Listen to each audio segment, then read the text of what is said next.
Salut à tous, comment allez-vous? Aujourd'hui, nouvelle vidéo. Aujourd'hui, dans ma nouvelle vidéo, je vais vous expliquer comment jouer aux jeux des anciennes consoles grâce à un émulateur. Alors, qu'est-ce qu'un émulateur? Pour ceux qui ne le savent pas, un émulateur est un logiciel qu'on installe sur un appareil, que ce soit un ordinateur ou un smartphone ou une tablette, et qui permet de jouer à des jeux existants sur les consoles, souvent sur les consoles ancienne génération, telles que les premières PlayStation, les Super NES, Dreamcast et autres. Le choix est plutôt vaste. Donc aujourd'hui, je vais vous expliquer comment installer ça sur votre iPhone ou votre iPad. Moi, je l'ai déjà installé et testé sur mon iPhone 5S. Avec iOS 8, cela fonctionne très bien. Et nous verrons ensemble comment l'installer sur un iPad de deuxième génération sous iOS 7. Donc que l'iPad soit de deuxième génération, ça ne joue pas grand chose. La chose importante en l'occurrence, c'est surtout qu'il soit sous iOS 7, car d'après ce que j'ai vu, l'émulateur en question fonctionne aussi bien sous iOS 6, 7 que 8. On va donc tester tout ça ensemble et voir ce que ça donne. Donc, la façon la plus simple pour télécharger. Moi, je vais vous montrer où j'ai découvert cette information, pas plus tard que ce matin, sur l'application iAddict. Pour ceux qui connaissent, c'est une application qui est super sympa, qui donne énormément d'actualités sur le milieu iPhone, iPad, iPod Touch et du Mac. Tout ce qui touche Apple, de toute façon. Donc, et là, vous voyez le dernier article ajouté, SiOS, pour jouer à des jeux de Super Nintendo sur son iPhone, et c'est bien précisé, sans jailbreak. Donc moi je survole l'article vu que je l'ai déjà vu, hop, vous cliquez sur le lien qui est intégré, là vous choisissez App, vous descendez, et donc l'application du jour est celui-ci, SiOS. Donc vous le sélectionnez, vous descendez et vous cliquez sur Install. Il nous demande de confirmer l'installation. Donc vous cliquez sur Installer, un message d'erreur risque de s'afficher.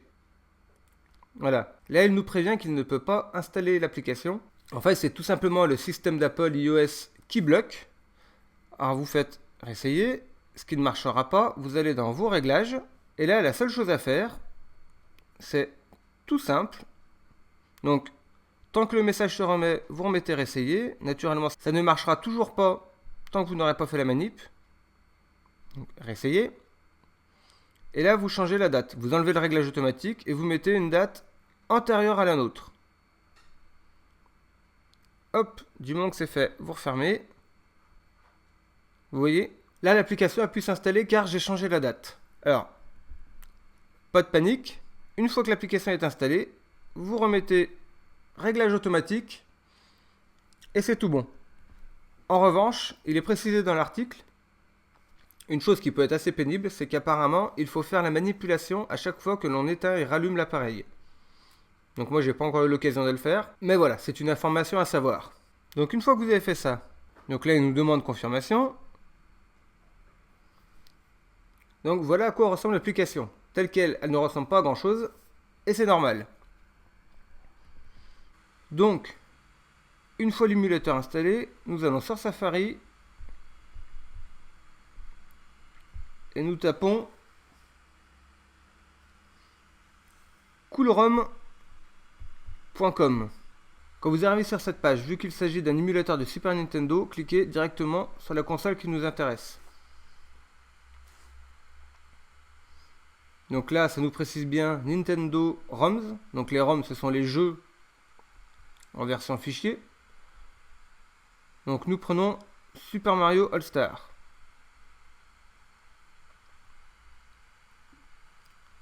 C'est un jeu qui ira très bien pour l'essai. Vous cliquez sur télécharger maintenant. Voilà. Arrivé là, il suffit de cliquer sur ouvrir dans SiOS. Et le jeu se retrouve dans la liste. Nous sélectionnons.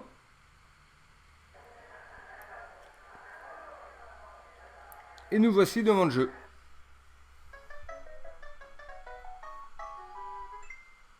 Donc je fais Start. Et nous voici avec toute la liste des Mario. On va essayer celui-ci.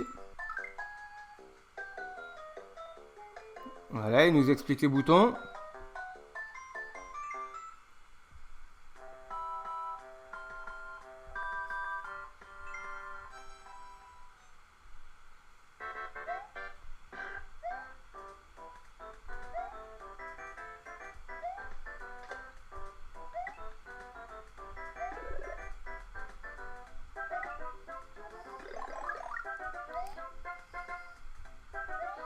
Naturellement, ça ne remplacera jamais nos vieilles consoles. Possédant une NES à la maison, la qualité de jeu n'est pas tout à fait la même. Mais on retrouve quand même l'esprit d'époque, ce qui est plutôt sympa.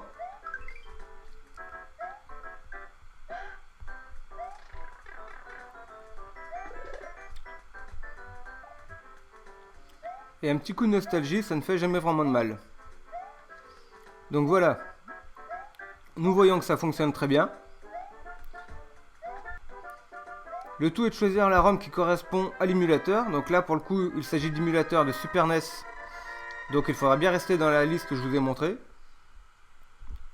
Quand vous avez fini, vous cliquez sur Menu, Exit Game. Vous avez fini. Si vous voulez supprimer le jeu, il suffit de faire glisser. Vous avez le bouton Delete qui s'affiche. Vous cliquez dessus et le jeu s'efface. De plus, vous pourrez installer autant de jeux que vous avez de la place sur votre appareil. Donc voici pour ce petit essai. Donc voilà, nous avons pu tester tout ça ensemble. A priori, ça marche plutôt bien. Sinon, dites-moi ce que vous avez pensé de la vidéo dans les commentaires, ils sont faits pour ça. N'hésitez pas à partager la vidéo. Et moi, je vous dis à très bientôt. Ciao!